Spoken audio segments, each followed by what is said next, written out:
It is good, yo. It's your boy Ty back here with another video. And in this video today, we're going to be going over each and every one of the cards that did get released in NBA 2K22 MyTEAM today. We're going to be talking about, are any of these cards or which cards are worth EVOing up? Or are any of them even worth the EVOs? Because just off of a brief look, the EVOs are pretty hard to get done, and there was a rumor that people were getting jump shot for. Nobody's got jump shot for on these EVOs, so I don't know why it says that. But that's where we're at right now. Now, before we dive any further into this video today, if you are new to my channel and have not yet, make sure to smash that subscribe button as we are on the road to 90,000 subscribers. It's going to start off with JT Thor here, who I think budget-wise is one of the best budget options in all of 2K. EVO requirement, make 23 pointers and 20 dunks. That EVO, not too hard. What he gets, plus 10 strength. Mid-range goes up. Gets Hall of Fame, limitless takeoff, great under pressure, clutch shooter, difficult shots, volume shooter. Defensively, basically stays the same. Gets a little better interior steal block. That's basically it.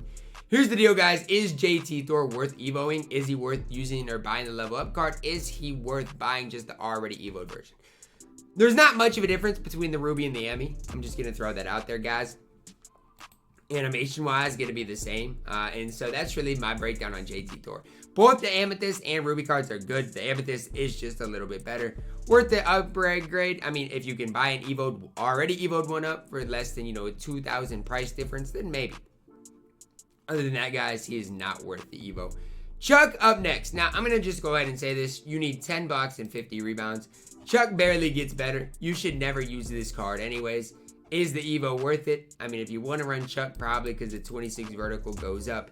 Good luck getting 10 blocks with this card with a 29 vertical. You might just have to buy the EVO'd up version. It's probably what I'd lean. But if you're using Chuck, you've got a problem.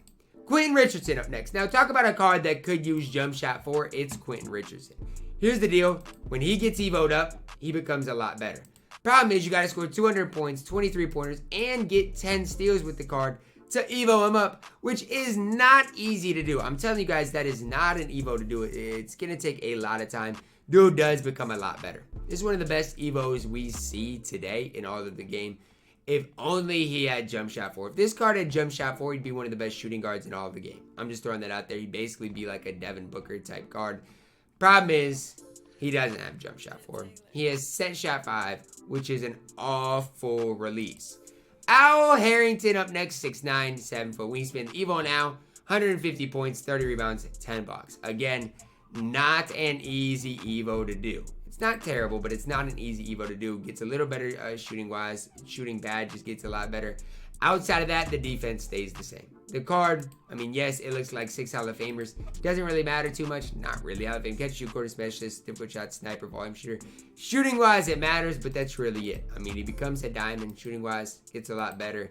But I want to see some improvement in the defense. He gets rim protector, which is a pretty big badge. I mean, if you do want to run Al Harringon, I mean, a diamond is definitely better.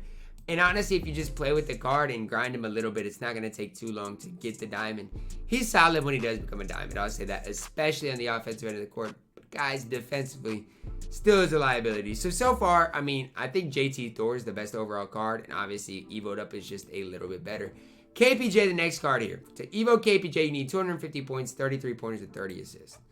Just a ridiculous ask. Obviously gets limitless takeoff, posterizer, blinder, catch, and shoot. Defensively doesn't get anything. And that's the problem. KPJ offensively is going to be one of the best players in the game. But the problem is the defensive end of the court. He doesn't get any better. Is he worth the EVO? I mean, sure. If you want to EVO him, he gets a little bit better. I personally don't believe he's worth it. He becomes a pink diamond, which makes him a little better. I'm sorry, I do not think KPJ is worth spending any time of day on as far as EVOs are concerned. Derek Anderson, his EVO, 53 pointers, 20 assists, 10 steals. Again, EVO is going to take you a little while to do. What does he get? Plus 2 speed acceleration, plus 6 steal, defensively, clamps, pick dodger, quick first step, stop and pop. This is our first EVO that's like, okay, this is a really big difference. This is a really, really big difference. I use the release, and I'm a big fan of whatever jump shot. I like the release 5 upper. It's really way up there. Jump shot 113 on quick. I've taken 1 shot so far with Derek Anderson, and I greened it, and it was super easy to green. Quick dribble style for the card. obviously is solid as well. If only this card had handles for days. If this card had handles for days, he'd be up there for one of the best budget shooting guards in the game, and he's still up there. This is probably the Evo that I would say is one of the most worth it because of what he gets. As far as badges and stuff, even some stats becomes a lot better. Ben Simmons, I'm going to say this. You need 300 points, 100 assists, and 25 dunks.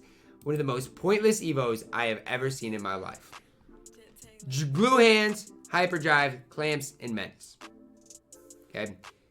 For the average person, you guys aren't going to notice that. Okay? Unless you're competing in 250K, you're not going to notice those differences as well as unstrippable. +5 driving dunk, not going to notice that. +1 driving layup. Things you simply will not notice. Release-wise, stays the exact same. I'm telling you guys, you can use this Ben Simmons, you can use the other Ben Simmons. This Ben Simmons, the Evo one's just going to be a tad bit better. But for 300 points, 100 assists, and 20 dunks, I'm good on that. I'll take the un-Evo'd version. Thurl Bailey Evo's in to a Galaxy Open. Now, he's 6'11", 7-foot wingspan, hot spots from both corners. Evo is 300 points, 50 rebounds, 15 dunks, and 10 blocks. Another Evo that's just like, whew. You know, it's not an easy Evo, but here's the thing. Thurl Bailey gets +6 in the 3-ball. Interior perimeter go up 2. Block goes up 6. Steal goes up 3. Lateral quickness goes up 3. Gets Hall of Fame on triple. Gets slippery off ball. You also give him clamps, intimidator, menace, and post lockdown on Hall of Fame. This is one of the best Evos. Similar, and obviously Thurl Bailey's objectively better than Derek Anderson. These two Evos are really good in my team. The other Evos are like, yeah, they're okay. You know, I'm not too high on them. Nah.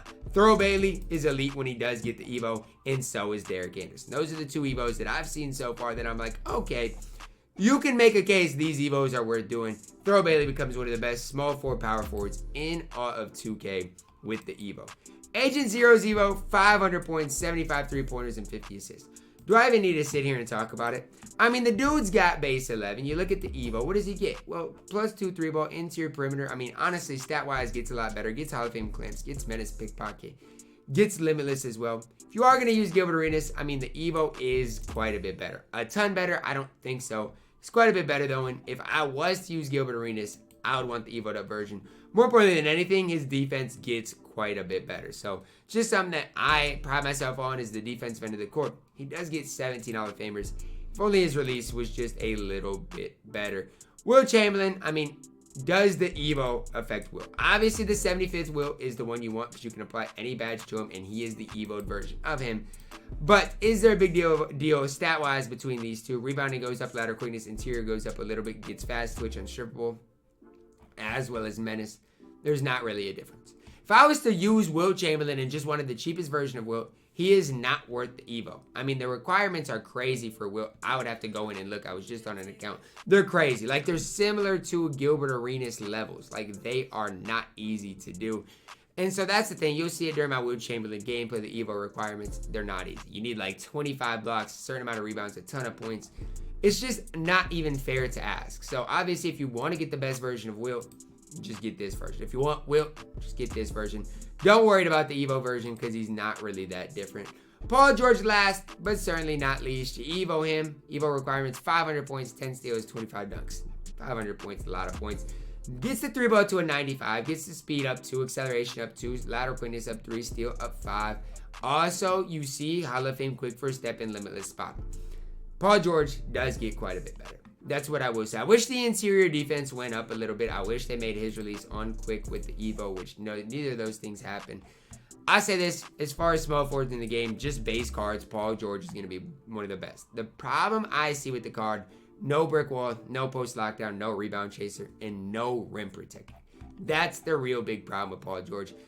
The Evo is a little bit better, but again, if you just want Paul George, this Paul George can hold it down with the best of them. So Evos that, guys, I would definitely consider Thurl Bailey, Derek Anderson. Those are the Evos that you mainly want to focus on. All the other cards, there's really not that big of a difference between the regular version of the card and the Evo version. That's as simple as I can put it. Let me know if you guys are enjoying this content. Do you guys like Evo cards? I personally don't think this content drop overall is very good, but that is my personal opinion on things. Let me know your thoughts down below in the comments, guys. Drop a like on the video, subscribe if you are new, and as always, man, I love you guys. Have a blessed day.